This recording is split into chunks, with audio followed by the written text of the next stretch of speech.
Cooper Kupp is the latest name to be added to the NFL trade block. It was Myles Garrett yesterday. Some big-time names could be on the move. A whole lot more names to be added to the list potentially in what is turning out to be a very exciting offseason to come to start the 2025 season. Right now on today's Peacock and Williamson. NFL analyst Brian Peacock and former NFL scout Matt Williamson bring you expert NFL analysis every day in less than 30 minutes. Get an inside look at the NFL on the field and in the front office with elite breakdowns to next-level analysis and in-depth information only for the real NFL fans. This is Peacock and Williamson, and it starts now.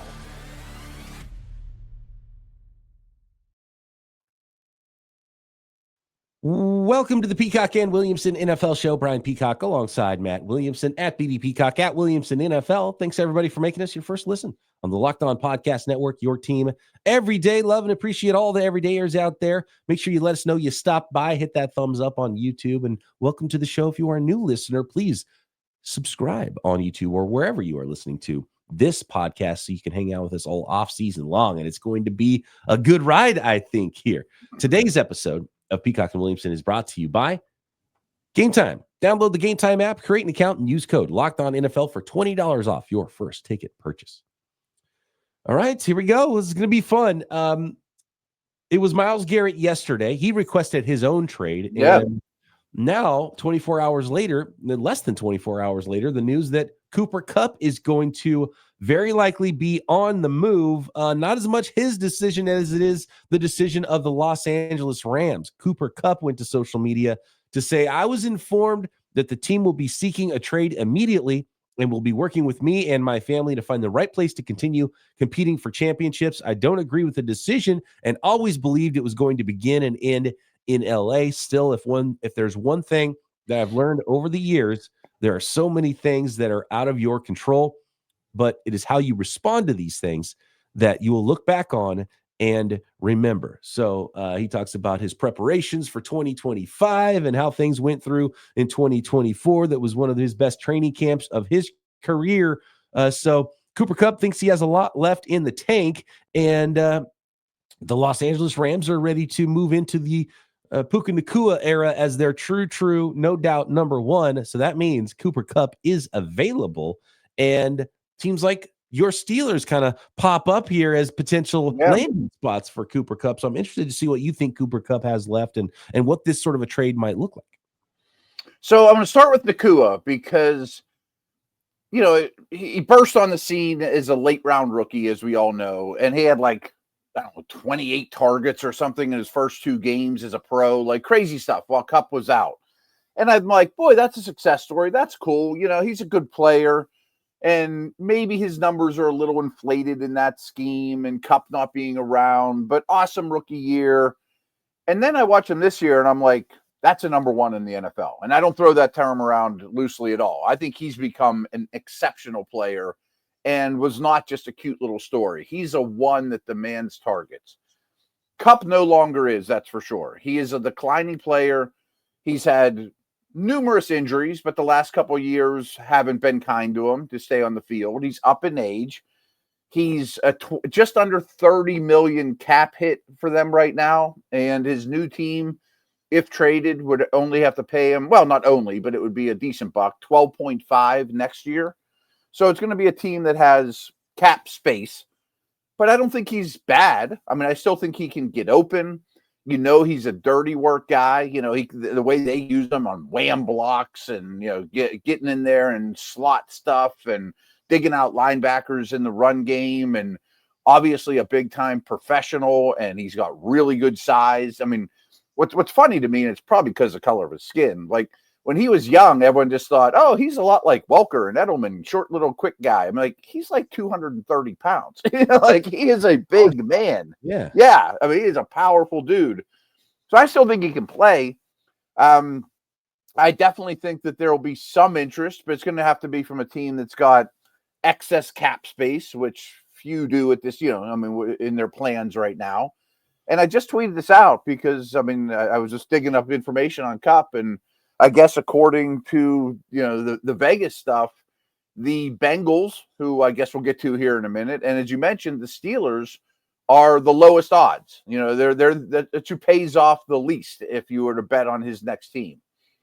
I've been saying I think he'd be a great Steeler. Steelers need an adult in the room, you know, and I don't think it'd be expensive. I think give him for a 7th round pick. I think he'd be a perfect fit. And that's kind of Yeah. it. So he's nearly a free agent. And we'll talk about some of the free agents that are out there on the market. And when you consider what kind of money free agent wide receivers are getting these days, and even guys who aren't free agents and just re-upping with their own teams, the salaries are climbing. So what the team would what the acquiring team would have to pay Cooper Kupp, I don't think is a problem, because I don't think they're going to have to give up a lot of trade value as well. So if you're talking about a day 3 pick and you add Cooper Kupp, and then you could restructure from there to even spread out the money more if you wanted to, I think it's a great option for teams. And he essentially becomes a quasi free agent at this point, because he's going to have some say in where he goes. And I'm sure.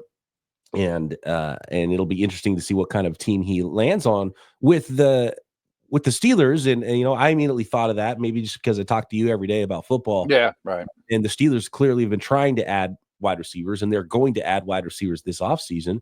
But there's a thought that maybe even George Pickens could be on the trade block. And they already have to add a receiver to go with George Pickens. And I've got some other names to throw out there on the trade block that we haven't really, haven't been public necessarily yet. Could Pickens be on the move?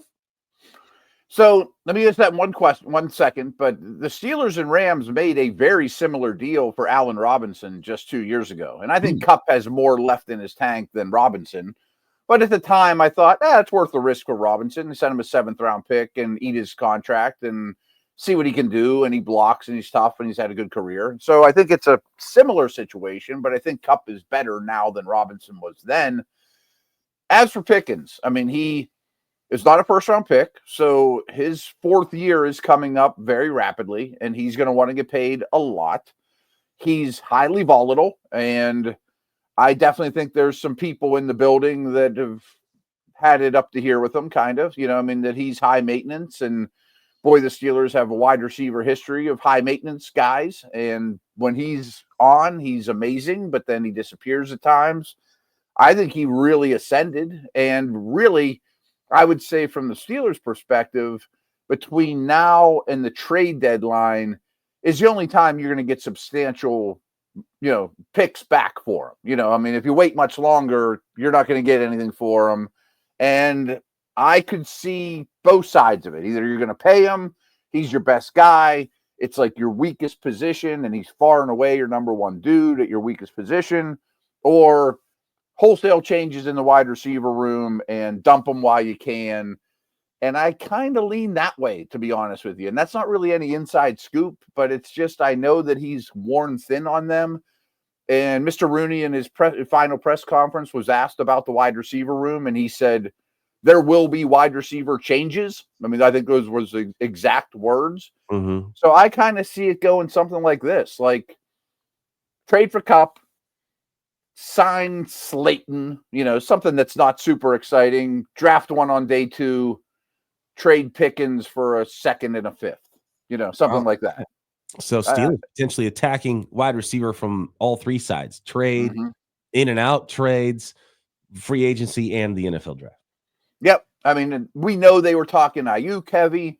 I can basically confirm that if Christian Kirk didn't get hurt the day he did, the next day he would have been a Steeler. Wow. I think they were talking to Kupp remember, Rams were trading everybody, and then they won a couple games, and then they weren't. There was a lot of receiver talk. I think there's been Metcalf talk. The Steelers have been more than kicking the tires on receivers. There you go. Cooper Kupp on the trade block. Yeah. Maybe add George Pickens to the trade block. A couple other names next that could be on the trade market. There's a ton of wide receiver free agents as well, which means we got to talk about Tee Higgins and the excuse me, my brain is still on Myles Garrett and his trade requests. The Cincinnati Bengals have a very interesting offseason ahead as well next.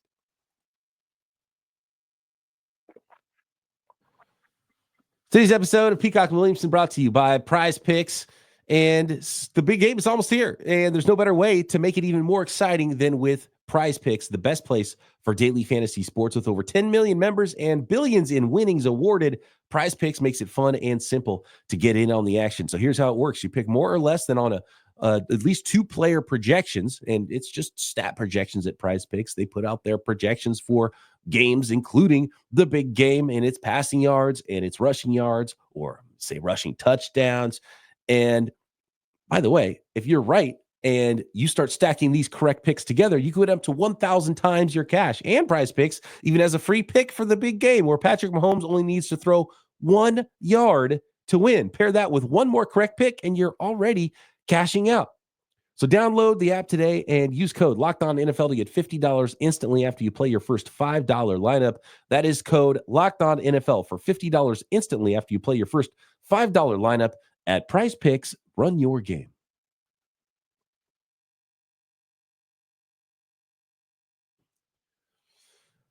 All right, Matt. So we've got Kupp. We've got George Pickens. Speaking of squeaky wheels, Tyreek Hill has been a squeaky wheel throughout his career. That came up again in a kind of a tough season for him and for the Miami Dolphins in 2024.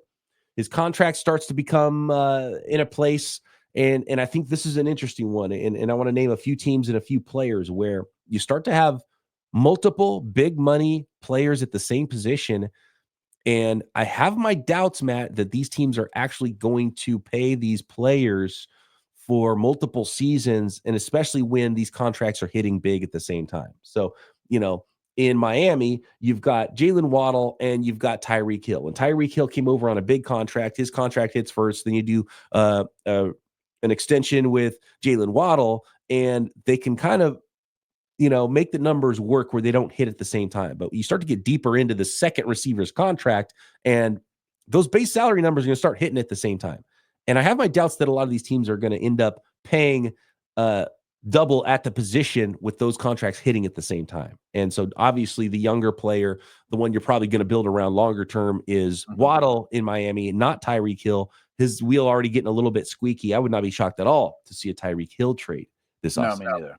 No, I wouldn't either. And bigger picture, I mean, it's become such a weird position from this regard because everyone wants 3 good ones, of course, but every year the draft provides 20 of them. I mean, you can take one on day 2. You can take the Packer approach and just take a day 2 one every year and be pretty good receiver core.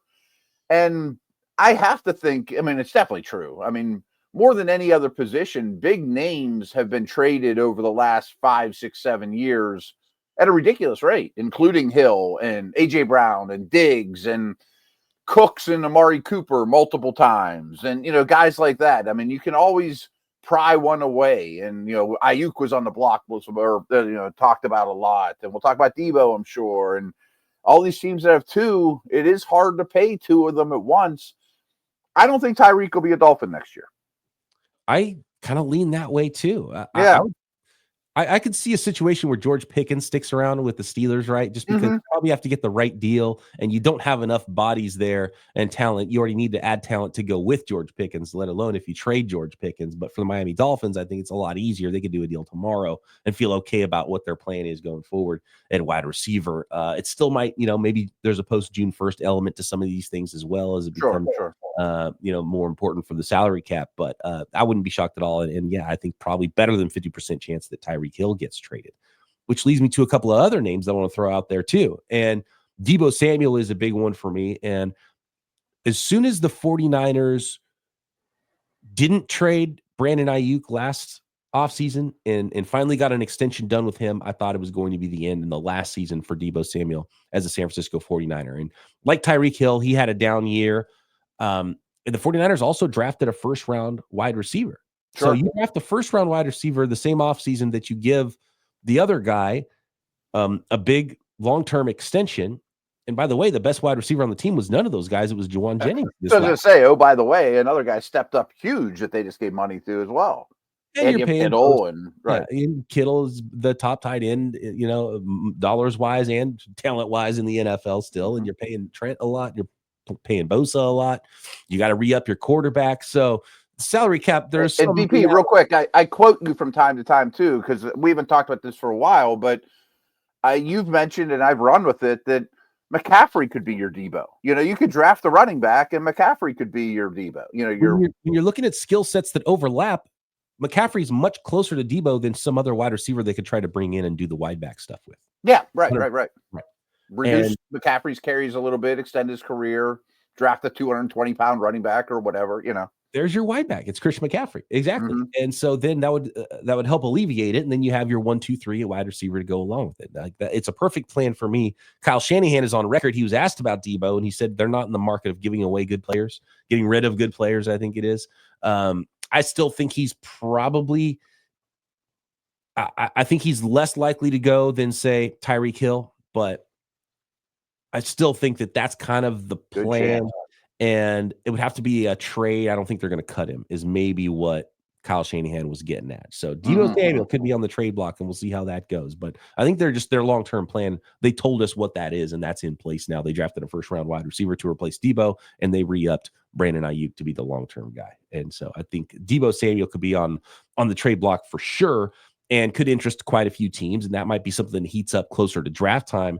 But I want to throw one more name out there and see what you think about this, Matt, because if we're talking about teams that have highly paid wide receivers, well, the first guy was A.J. Brown, and then it was Devontae Smith. What about A.J. Brown potentially being a dark horse trade candidate for the second time in his career? Wow. Boy, he would still demand a premium. Like, I think, I was going to throw this out there. I think Deebo gets you a mid-round pick, maybe a 4th or something like that. Maybe Tyreek gets you a 2nd at his age, and he has some off-the-field stuff. Mm-hmm. Brown went for a 1, and he might be better now than then. And frankly, they don't throw the ball. I mean, they're not a passing offense. I don't think they have cap issues, but maybe if they would do something crazy like trade for Myles Garrett, all of a sudden we need cap space and we need ones and we want to replenish that. And they did trade for Dotson, which didn't really work out, but it looked like they were looking for another receiver not long ago. I don't know on that one. I mean, that's such a good team. They're in it to win it. They don't have to. It's not like the Niners where they have a big Purdy contract coming up or things like that. I probably think they run it back, but I think DK Metcalf has a really good chance to move. Yeah, those the other last two names here, different situations, but DK Metcalf, they do have their young up and coming wide receiver there in Seattle. DK Metcalf starting to hit that point of his contract where the base salaries go up. And Devontae Adams, I don't know if he would be a trade or just a straight cut, and I have no idea what the Jets' plans are. But Devontae Adams is another name that's kind of been forgotten about out there. I dug into Metcalf a lot. Obviously the Russell Wilson Steeler Seattle connection. Smith and Jigba is another one like Nakua that I thought I loved him coming out of school. I thought he was okay, but the second half of the season, he was a star. I mean, he was a really, really good player and is clearly their one. If you look at their cap situation, it's amongst the worst in the league. It's kind of a foregone conclusion they're going to cut Lockett, who ain't what he used to be. But I think Metcalf could go. It's hard to think you'd lose both those guys, but I think you could and draft one on day 2 or whatever, or sign someone cheap. Just because their money's really, really tight. Who was the other one? I'm sorry. Adams. Yeah, who knows what's going to go there? I mean, if Rodgers returns, I bet they figure out some way to keep Adams. But I think he's like a $30 million cap hit right now after trading for him. So at a minimum, you have to restructure and tear up that deal. My hunch is he probably gets cut. And if Rodgers doesn't return, he's on the open market. You know what I mean? Like they don't go together or whatever. I mean, my head's spinning. Like, I'm already not a cap guru, but like how many times the deals have changed in the trades with the contracts of, I can't imagine what the record keeping looks like for Aaron Rodgers and Devontae Adams with those contracts. No doubt. Do you think Rodgers returns? I don't think he will. I have no idea. I have no idea. No indications there what their plans are. What Devontae Adams still will play somewhere. Will Rodgers even play? Who wants his services? What does that even look like? I have no idea. So I just want to do this real quick. I just looked at available cap space, and we know these teams can make more. But the teams with the worst cap situation are, of course, the Saints. I wonder if you could pry Olave away. The Browns are next up, but they just re-signed Judy. Mentioned the Seahawks. They're terrible. Bills are bad, but they're not going to dump any of their receivers. And the Dolphins are also 11 million behind. So I think Tyreek could definitely be on the move. And those are the ones that stand out that are in pretty cash strapped that might have receivers that could go, you know.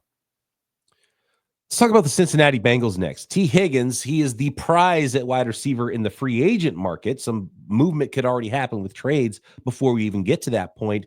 But is it suddenly more likely that Tee Higgins actually stays with the Bengals and Trey Hendrickson could be the one on the move potentially? Let's get into that next.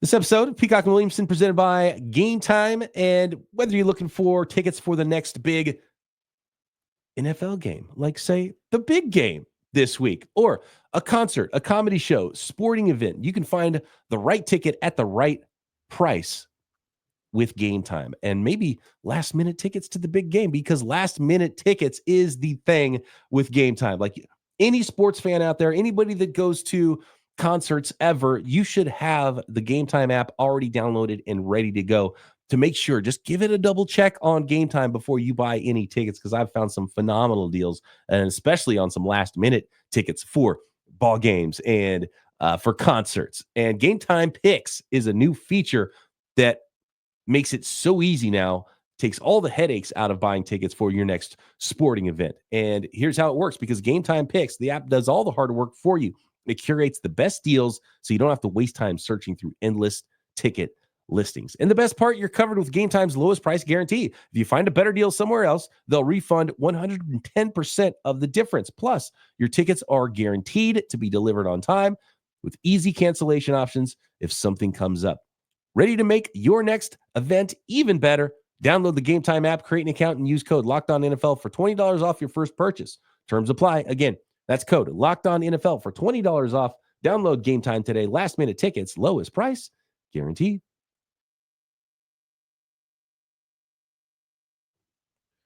Some interesting wrinkles in Cincinnati, Matt, because Tee Higgins is a free agent upcoming, but he has changed agents.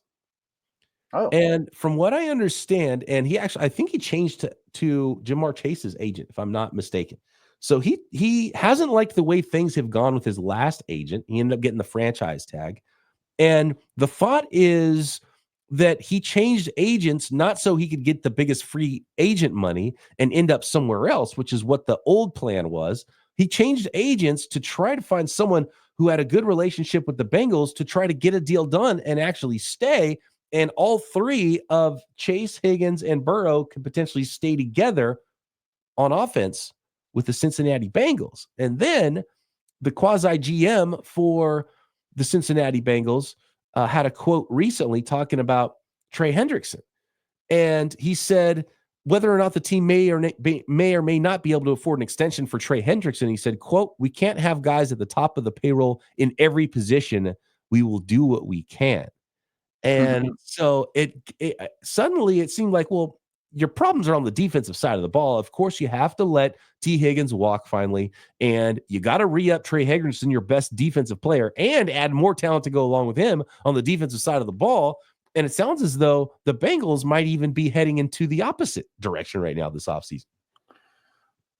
Burrow aside, obviously, I mean, that's one of the best assets in all of sports, you know, to have that guy. I think this team's kind of a mess, to be very honest with you. I mean, the thing you didn't mention, like Purdy, they got to pay Jamar Chase. I mean, that's coming any minute now, and he's going to want Justin Jefferson plus $1. You know, I mean, and he gets it because he's won the Triple Crown. He's an unbelievable player. So I did a lot of Bengals homework just on the field stuff because the Steelers played them twice to finish the season. All their AFC North games were at the end. And I couldn't have been less impressed with their defensive personnel. Hendrickson aside. And there were some injuries, but they've drafted defense really, really heavy and really poorly lately. Miles Murphy and Dax Hill. I mean, all these guys that just are not paying off. And I kind of came to the conclusion, looking at their defense, that being kind, they need 6 new starters. You know, Amarumo gets fired, but he just had bad players. I mean, besides Hendrickson, he's had bad players. And I was talking to a Bengals guy, and I'm sure our Locked On Bengals folks could tell us this, that they also could probably cut 4 or 5 defensive starters. So there's massive needs all over the defense is the bottom line. And Hendrickson isn't one of them. But he was rumbling early in the season and the preseason about contract extensions. I can tell you for a fact, back to the agent thing with Higgins, the Bengals are the hardest team in the league to negotiate with and the hardest team for other teams to try to trade with. And that probably isn't changing anytime soon. But I do think they value that trio. I mean, the Burrow, Chase, Higgins thing is pretty special. And he was coming. I thought Higgins had his best year by far this year, and that's saying a lot. But their O-line needs work. Gesicki's their starting tight end. He's a free agent. They're not like dripping with cap space. I'm sure they could go to the bank of Burrow and restructure a little. But, man, I don't like where they're at all here. And I think Hendrickson could easily be a guy that gets traded for a second-round pick or something. And side note, they drafted Burton, and they don't even bring him on team flights. He's a kind of a joke at this point. I mean, it's not great. And so we talked about a ton of wide receivers that could be on the move. That's not even all the free agents that are available. A lot of older names, maybe mercenary style, short-term contract guys. We're going to see one of them in the Super Bowl. DeAndre Hopkins is going to be a free agent. Chris Godwin, Amari Cooper, Stephon Diggs, Keenan Allen. I mean, these were fantasy football stalwarts just a couple of years ago, and might not have a lot left in the tank, but I think useful players that could be short-term deals for a lot of teams. So we're going to have a lot of wide receiver movement once again, Matt, this offseason. I think so, because the free agent market isn't great. It's a little bit of a down year for the draft compared to like last year when you get McConkey in the second round and those type of things. It's not as strong, and there's no Jamar Chases in this class either. So I do think people might look to trades more for their receiver needs. And you can always get one. I mean, there's going to be some dudes cut. I mentioned Christian Kirk before. He could end up on the open market. Adams. I was joking that this free agent class was phenomenal in 2022. I mean, it's Adams and Hopkins and Amari Cooper and, guys like that, Diggs. So I think it's going to be a really interesting year for wide receivers overall. I want to talk about one more quarterback, and we mentioned Aaron Rodgers, and at some point this thing's all going to shuffle together, and there's going to be enough quarterback needy teams, and you're going to need a veteran here, even if you draft a guy, or maybe you don't end up drafting a guy, but right now you think you could be drafting a guy. So some landing spots potentially could open up for some quarterbacks like Aaron Rodgers and like Kirk Cousins. Mm-hmm. And Kirk Cousins was on the Good Morning Football program this morning, Tuesday, and he said that he took a hit during the Falcons' Week 10 game against the Saints and hurt his right shoulder and elbow. And that was the beginning of the really bad stretch of the season where he's throwing interceptions left and right. It was a 4-game losing streak for the Atlanta Falcons. He went on to say that he's unsure of his Falcons' future. He's eyeing a new life in the NFL, and that he has a lot of good football left in him. What do you think about Kirk Cousins this offseason? I think it's interesting. I mean, because it was only 1 year ago that he was a free agent and made a ton of money and was coming off a great year. But boy, what worries me most is obviously he played very poorly, I guess, since that hit. That's the first I heard about that hit or whatever. But down the stretch was turnover central, and he was a double agent. But his inability to move in today's NFL is real worrisome. Like, I could see him turning into Matt Ryan with the Colts real quick, Right. But the beauty of him is he's a professional, obviously, has had a great career, really good career. And I do think the Falcons will cut him. And the beauty of that is the Steelers got Russell Wilson for $1 million a year. The next cousin team is going to get him for $1 million a year and let the Falcons pay the bill. He's been linked to the Browns a lot. I don't know if the Browns would even do that if they're dumping Garrett and people like that, but for $1 million a year, have him compete with somebody young or a draftable player, it's not so bad. Not bad at all. He's shot, who cares, Free Kirk Cousins, I'll take that all day long, especially if I'm trying to incubate a young quarterback. Yeah, exactly. I mean, I think he'd be a good mentor, and even if he's shot, you can bring him to camp and cut him at that price if he's terrible. Right. There's no downside. Yeah. So I think that'll be his fate. Atlanta can't keep him at that money. They're another cash strap team I didn't mention because they don't have a receiver. Yeah, and they obviously have their plan at quarterback, and so Kirk fulfilled what he needed to there for a very short time for the Atlanta Falcons. And not only did the Falcons potentially need to cut Kirk Cousins, but maybe they could be in on Myles Garrett, or they need to add a lot more talent on that football team too. And so buckle up. It's going to be a really fun offseason here. And that was a ton of information. A lot of guys that could be going in all kinds of different here in the NFL, especially for fun soon positions. So it should start to heat up quite quickly after the Super Bowl this Sunday. Of course, we got you covered for all the NFL draft conversations. We still haven't talked a lot about the Senior Bowl, who some risers might be in the NFL draft as well. Probably some mock drafts need to be coming pretty soon here from Matt and myself as well. So all that to come. Make sure you stay tuned daily here at Peacock and Williamson on YouTube or wherever you get your podcasts.